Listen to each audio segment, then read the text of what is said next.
안녕하세요. 수요일에 보신 여러분들을 환영합니다. 오늘 우리는 롯에 대해서 생각해 보고자 합니다. 하나님 말씀 먼저 볼까요? 베드로 후서 2장 7절에서 8절까지 말씀입니다. 베드로 후서 2장 7절과 8절 제가 읽겠습니다. 그러나 무법한 사람들의 음란한 행실로 인해 고통받는 의인 롯은 구해내셨습니다. 이 의인은 그들과 함께 살면서 날마다 무법한 사람들의 행실을 보고 들으므로 그의 의로운 영혼에 상처를 입었습니다. 무법한 곳에서 상처를 입고 살다가 끝내 비참한 삶을 살면서 하나님의 구원의 바운더리에서 떠나갔다고 봐야 하나요? 그 사람이 여러분 롯입니다. 성경은 롯에 대해서 늘 아브라함과 함께 같이 연관시켜서 이야기를 하고 있는데 그것 자체가 우리에게 보여주고자 하는 의도가 있는 것이죠. 하란의 아들이고 롯은 아브라함의 조카죠. 그리고 나중에 그가 낳은 자식 모압과 암몬 때문에 모압 암몬의 조상이라고도 말할 수 있습니다. 그리고 롯은 그 이름 자체의 뜻이 가리웠다, 가리웠다라는 뜻이에요. 처음 롯이 등장하는 것은 창세기 11장 마지막에서 12장에 이어지는 곳입니다. 아브라함이 부름받는 장면하고 겹치죠. 아브라함은 첫째 아들이고요. 그러니까 데라가 있었고 데라가 아버지고 아브라함이 그 아들 3명을 낳았는데 아,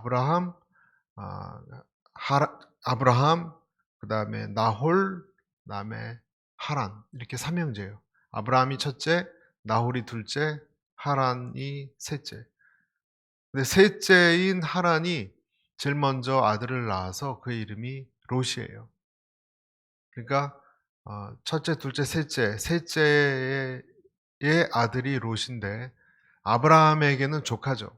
그러니까 큰아버지죠. 롯에게 아브라함은 큰아버지죠. 그런 관계입니다. 친족하죠. 그런데 그 롯의 아비가 먼저 갈대우르에서 죽었기 때문에 갈대우르를 떠날 때 그 할아버지 데라와 어, 자기 큰아버지 아브라함 그리고 우리가 알고 있는 나홀 그렇게 그리고 롯 같이 하란으로 갑니다. 근데 하란에서 할아버지가 데라가 죽고 다시 롯은 자기 삼촌 아브라함과 그곳을 떠나죠. 그래서 우리가 알고 있는 대로 그 결국 본토 친척 아비집을 모두 떠나는 그 행렬에 같이 함께한 셈이 된 것입니다. 그런 면에서 보면 롯의 성격적 측면인데요. 나름대로 결단력이 있었다라고 말할 수 있어요. 결단력이 있었으니까 하란에 머물지 않고 삼촌과 함께 그 멀고 험하고 무서운 길을 위험한 길을 떠나갈 수 있었죠. 그리고 아브라함과 계속 같이 붙어 있으니까 믿음도 나름대로 자라났을 것이다 라고 우리가 생각해 볼 수 있습니다. 롯이 또 등장하는 곳이 창세기 13장이에요. 기근 때문에 이집트로 내려갔다가 죽다 살아났죠. 아브라함이 수치도 당하고 사례를 그렇게 누이라고 속였기 때문에 어쨌든 그곳에서 같이 빠져나와서 이제 예배를 드리는 하나님 앞에서 신실한 종이 아브라함이 되고 그렇게 살았습니다. 근데 문제는 이들이 점점 하나님이 복을 주셔서 번성을 하니까 양떼들이, 소떼들이, 소유들이 많아졌어요. 그래서 분갈해야 할 시점이 도달했다고 나와 있습니다. 많은 가축대를 먹이려면 넓은 좋은 목초지가 필요했는데 숫자는 많고 땅은 좁으니까 당연히 분쟁이 일어난 것이죠. 좋은 목초지를 구하는 것은 정말 생명권과도 관련이 있기 때문에 아주 참 중요한 요소일 수밖에 없습니다. 그런데 여기서 우리가 롯과 아브라함은 보통의 조카와 삼촌의 사이는 아니었어요. 그 이상이었어요. 하나님의 부름을 받고 아브라함이 가나안을 향할 때부터 또 흉년이 들어서 같이 이집트로 내려가고 피난 갈 때도 모두 롯이 동행했습니다. 그러니까 동고동락을 같이 한 거예요. 아무리 형제 자매라도 동고동락을 같이 하지 않으면 정이 붙지 않는데 이들은 삼촌과 조카 사이였으니 얼마나 끈끈한 관계였겠습니까? 그런데 그럼에도 불구하고 아무리 가까운 관계라도 재물 문제가 끼어들면 문제가 관계 사이에 생기게 마련입니다. 두 사람이 거느리는 식솔들 사이에 싸움이 나왔다고 하는데 단순히 여러분 종들의 문제였겠습니까? 그렇지 않다라고 봐야죠. 롯도 너무 의욕적으로 자기의 양떼 소떼를 넓혀 갔던 그런 행동들을 했다라고 봐야 되는 거예요. 갈등을 일으킬 만한 일들이 자초한 면도 있었다는 거예요. 어쨌든 간에 결별의 시간이 왔어요. 결별의 시간이 왔는데 아브라함은 자기가 숙부로서의 기득권을 내세우지 않고 정말 아름다운 신앙의 모습으로 우리가 잘 알듯이 양보를 합니다. 네가 좌하면 내가 우하고 네가 우하면 좌할 것이다. 창세기 13장 9절에 그렇게 제안을 하죠. 보통 경우 이럴 경우는 어떻게 반응합니까? 아유, 삼촌이 우하면 제가 좌해야죠. 이렇게 나올 법한데 그 다음에는 그런 반응이 없어요. 이것이 바로 롯의 성격의 또 한 면을 보여주는 측면이에요. 롯은 자기 유익에 굉장히 빨랐어요. 침묵을 지켰어요. 숙부가 그렇게 신앙적 표현으로 정말 자기를 낮추어서 양보하는 표현을 했는데 나이도 많아지고 재물도 많아진 롯의 마음은 이제 너무 높아진 것 같습니다. 그래서 본인이 먼저 선택을 했죠. 그전부터 물색하고 봐왔던 요단들, 거기는 소알까지 물이 넉넉해서 아주 살기 좋은 땅처럼 여호와의 동산과도 같이 너무 좋은 땅 보는 눈이 있었다는 거예요. 롯의 뜻이 가리움이라고 말씀드렸는데 이렇게 세상적인 차원에서 너무 밝으니까 그 말은 곧 욕심이 너무 많다라는 뜻이겠죠. 그러니까 그의 영적인 눈이 가리워진 것이라고 우리는 말할 수 있습니다. 소돔에서 그렇다면 그가 인생을 살았을까? 네, 성공하려고 들어갔을 것이죠. 소돔에서도 그는 열심히 일했을 것입니다. 그곳 사람들하고 친해지고 또 터를 잡고 성공하려고 두 배나 열심히 일하고 뛰었을 것입니다. 그런데 그 천사가 찾아왔을 때 그 롯이 나가서 소돔 사람들을 말릴 때 이렇게 그들이 롯에게 표현하거든요. 이 자가 들어와서 거류하면서 우리의 법관이 되려 하는도다. 창세기 19장 9절 말씀인데요. 그렇게 표현했다라는 것 자체가 이 사람이 들어와서 우리 법관이 되려 하는구나. 굉장히 열심히 노력했네. 굉장히 나름대로 성공하려고 애썼네. 이제 네가 우리 머리 위에 서려고 하느냐? 롯이 어떻게 살아왔는지를 좀 단적으로 보여주는 표현 같아요. 굉장히 애썼고 그 안에서 두각을 나타내려고 그들과 친해지려고 했었던 것을 말하는 것이죠. 이게 롯의 모습입니다. 그러나 우리가 잊지 말아야 할 것은 롯은 그렇다고 믿음을 포기했느냐? 그런 것 같지는 않아요. 천사들이 두 명이 왔을 때 성문 앞에 앉아 있었던 롯은 그들을 환대했다고 되어 있습니다. 천사를 보고 다른 사람은 아무도 미동도 하지 않는데 롯은 그 천사들을 기꺼이 기쁜 마음으로 맞아들였다는 것, 이것은 아주 남다른 부분이죠. 소돔 사람들과 얼마나 달랐는지를 보여주는 사람입니다. 그래서 베드로도 후서 2장 7절에 그렇게 말하고 있잖아요. 그러나 무법한 사람들이 음란의 행실로 인해 고통받는 의인 롯은 구해내셨습니다. 아무리 그러나 좋게 봐도 롯은 양다리 걸친 사람입니다. 신앙이 있었지만 너무나 세상을 사랑했던 사람. 그래서 세상을 절대로 포기할 수 없었던 사람. 어떤 면에서는 우리들의 모습하고 너무 닮아 있는 것 같아요. 적극적이고 기회에 능하고 그리고 개척적인 성향이 있는 사람. 창세기 13장에 그 목축을 치는 베델과 아이 사이에 그들이 이제 재산이 많아지고 분쟁이 일어났던 그곳에는 가나안 사람과 브리스 사람이라는 표현이 나오거든요. 그러니까 그곳에 이미 원주민들이 터를 확보하고 살고 있었어요. 근데 그곳에서 이렇게 양떼, 소떼가 많아지게 했다는 것은 무엇을 말할까요? 얼마나 이 젊은 롯이 그들과 관계 형성에 친화력에 능했는지, 그러면서도 그 새로운 땅에서 양떼를 부풀려가는 것을 보면 비즈니스의 수완도 남달랐다라는 것을 우리가 추측해 볼 수 있습니다. 그러니까 사업의 가장 중요한 요소인 물과 목초지를 딱 생각했을 때 새로운 곳으로 떠나야 되겠다. 아주 단번에 결단력 있게 결정을 하고 새로운 세계로 떠났던 것이죠. 또 한 번 떠났던 거예요. 그러니까 이 가나안 땅 들어왔다가 더 좋은 땅으로 떠났던 거예요. 삼촌과의 관계도 딱 접어버리고 그의 모습이에요. 두려움도 없고 이익의 냄새를 잘 맡는 사람. 이 창세기 14장에 보면요, 가나안 북부 4개 동맹 국가와 그리고 사해 5개 동맹 도시 사이에 전쟁이 일어난 이야기가 나오거든요. 그 무서운 전쟁, 사람이 죽어나가는 그 전쟁에 사해 5개 동맹 도시는 북부의 4개 동맹 도시를 향해서 더 이상 우리는 조공을 바치지 않겠다. 반발하니까 이제 여러 나라들이 그 국지전이지만 여러 나라들이 개입된 전쟁이 일어나는데 그때 하필이면 롯이 그 재물도 뺏기고 사로잡혀 갔어요. 사로잡혀 갔어요.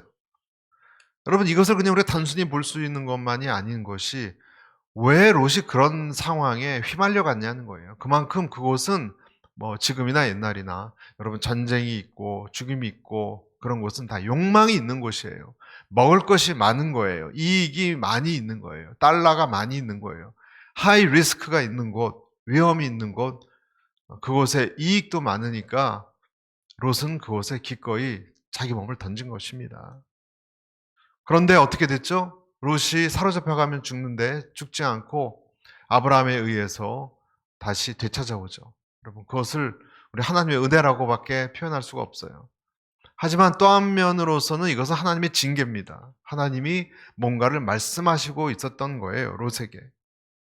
하나님은 경고하셨던 거예요. 너 지금 정신 딴 데 차리지 말라라고. 그러나 욕심이 한번 들어오면 그 욕심은 쉽게 나가지 않은 것 같습니다. 웬만하서는.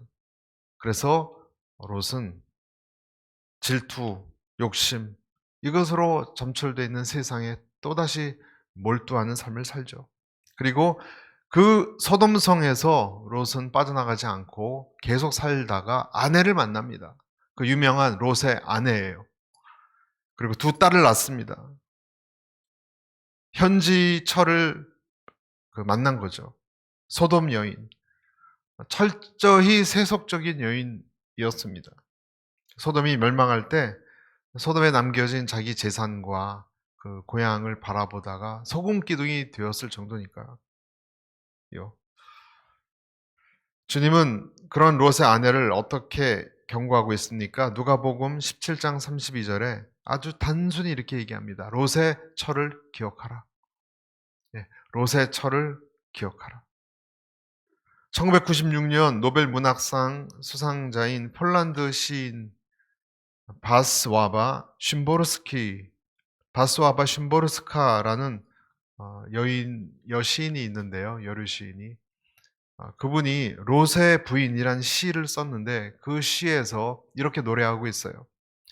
롯이 뒤돌아봤을 때 심정을 잘 담고 있습니다. 아마도 호기심 때문에 뒤를 돌아봤을 것이다. 어쩌면 호기심 말고 다른 이유 때문일 수도 있었다. 은그릇에 미련이 남아서 샌들의 가죽끈을 고쳐 매다가 나도 몰래 그만.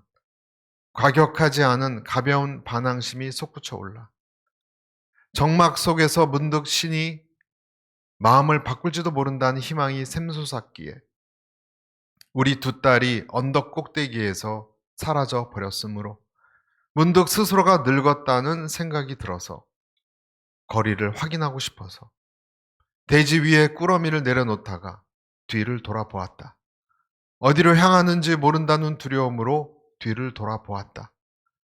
갑작스런 외로움 때문에 나는 뒤를 돌아보았다. 몰래 도망친다는 사실이 부끄러워서 소리치고 싶고 되돌아가고 싶은 욕망 때문에.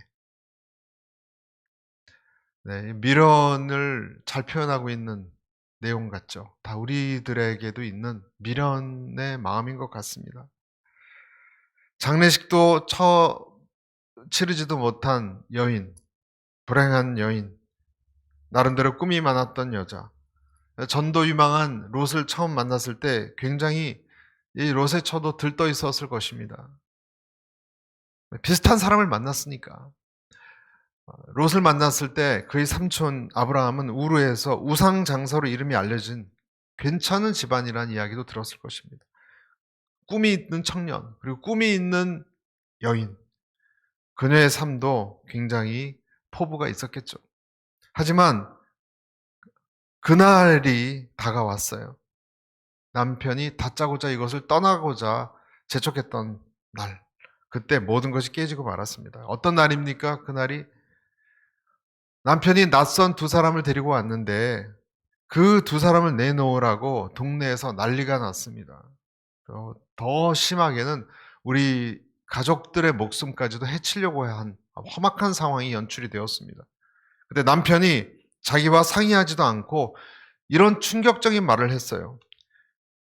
여보시오, 내게 남자를 알지 못하는 두 딸이 있어. 내가 두 딸들을 내보낼 테니 그녀들에게 여러분들 좋을 대로 하시오.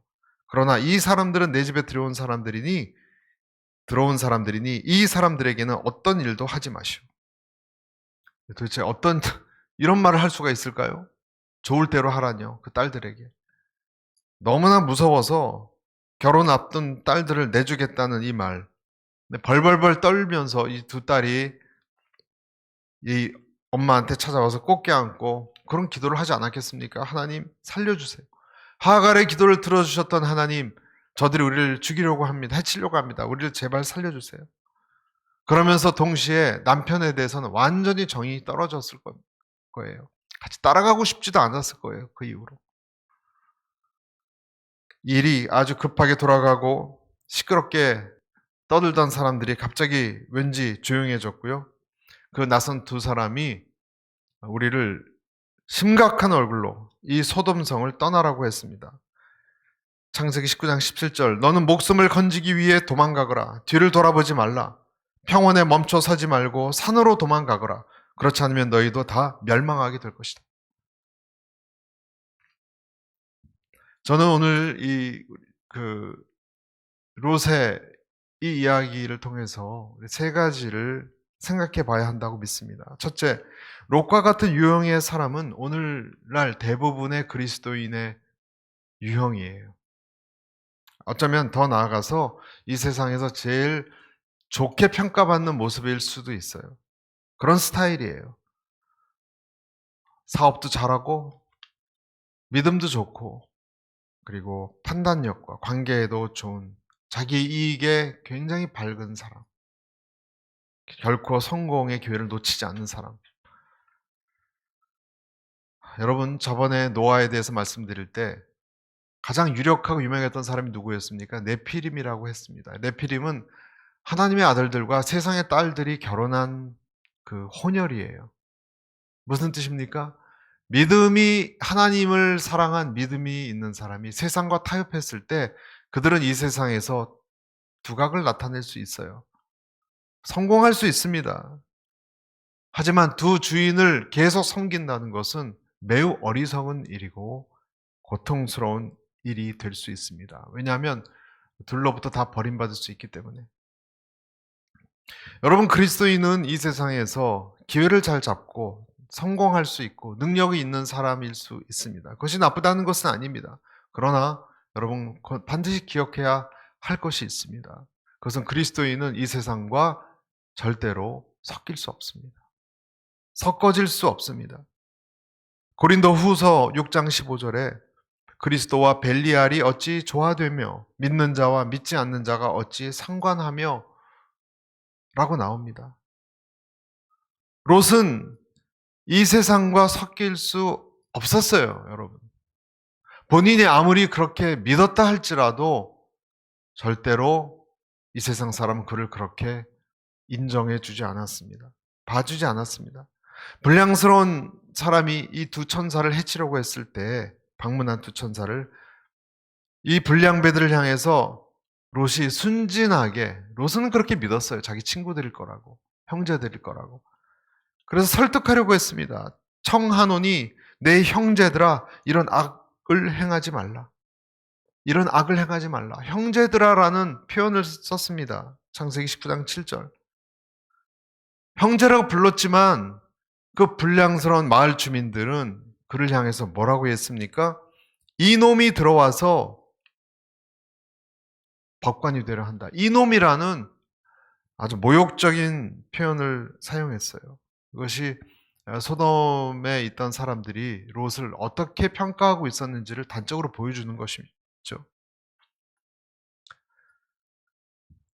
하나님께서는 그 이놈이란 말을 듣게 하면서 롯에게 그런 음성을 들려주셨을 거예요. 너는 꿈 깨라.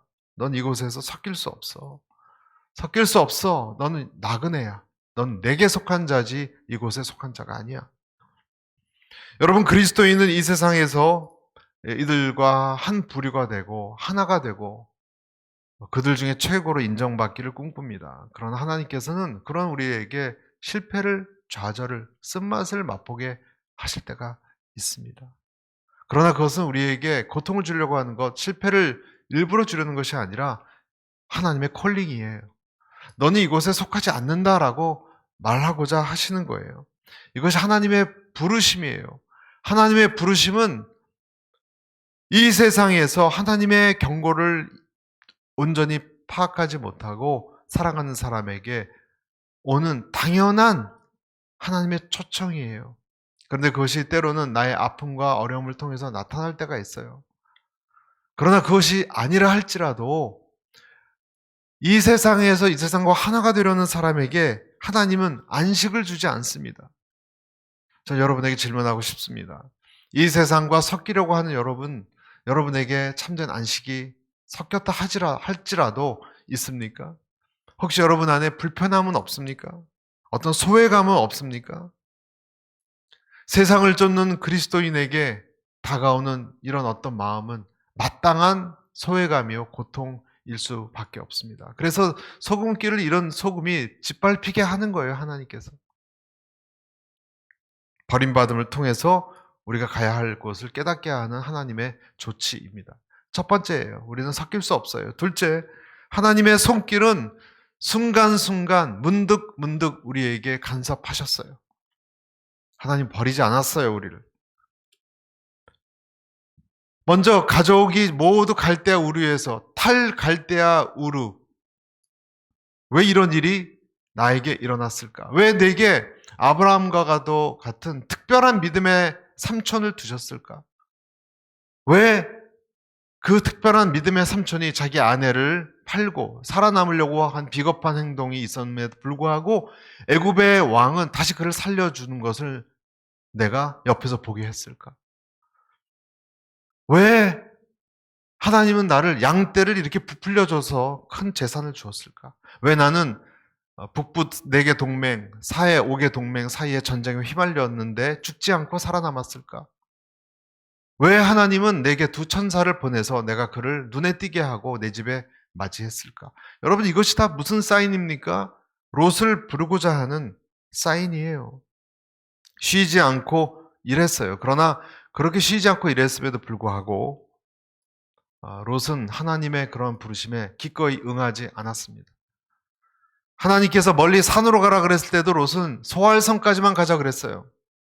여러분, 하나님의 명령대로 소돔성이 멸망당할 때 피하지도 않았다는 걸 기억해야 돼요. 멸망이 일어나고 있는데 눈앞에 그 소리를 듣고서 도망가는데도 롯은 무슨 미련이 그렇게 많이 남았는지 하나님이 가라는 산에도 안 가고 가까운 소알성을 가자고 자기 뜻을 굽히지 않았습니다.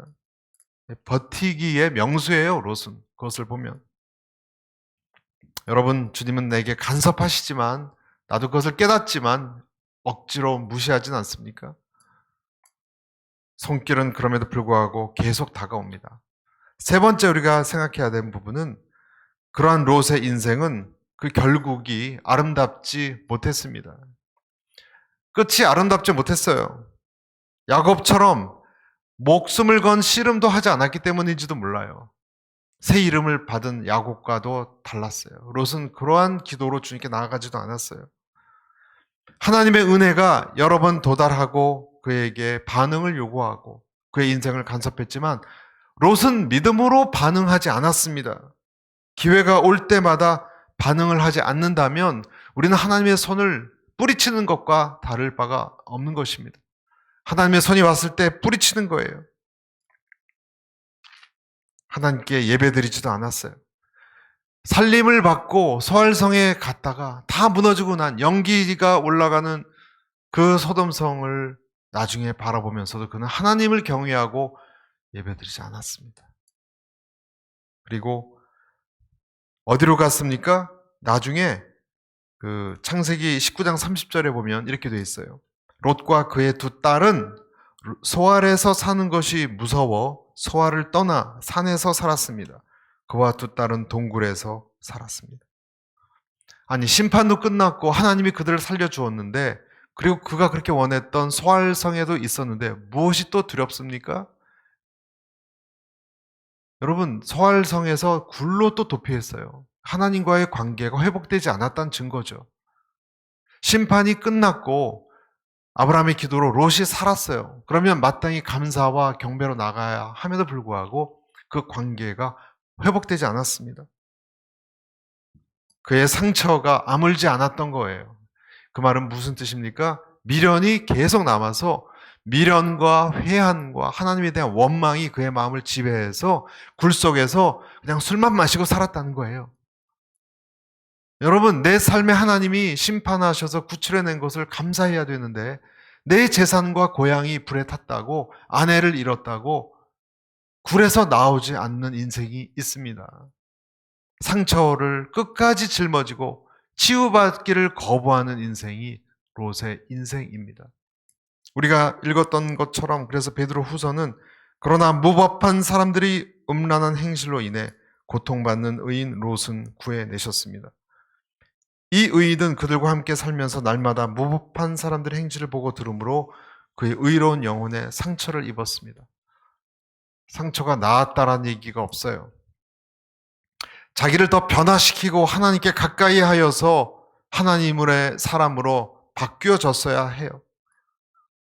롯은 이 세상을 사랑했고 하나님도 사랑했던 두 가지를 모두 사랑하려고 했었던 사람이에요. 둘 다 붙잡으려고 하다가 가장 비참한 인생으로 마무리한 사람입니다. 포기해야 할 때를 그 시기를 놓치는 그것이 얼마나 끔찍한 비극으로 결말지어지는지를 우리는 기억해야 됩니다. 하나님의 손은 언제나 우리를 재촉하시고 이끄시고 때로는 강제하세요. 천사들이 그들을 이끌어낼 때도 창세기 19장에 자세히 나와 있는데 롯의 손을 천사들이 재촉했다라는 표현이 나와요. 재촉했다라는 표현. 그때 롯은 지체했다라고 표현이 하고 있습니다. 창세기 19장 16절.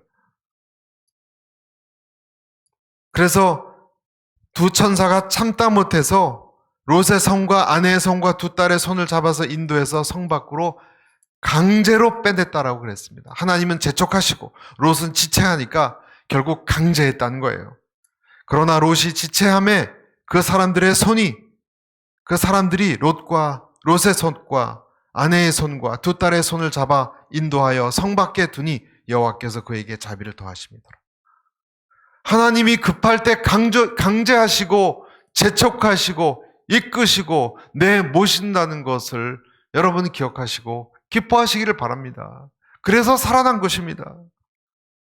하나님의 자비인 것입니다. 도망가라 할 때 우리의 삶을 포기하라는 것이 아니라 내 목숨과 생명을 살리고자 했던 것입니다.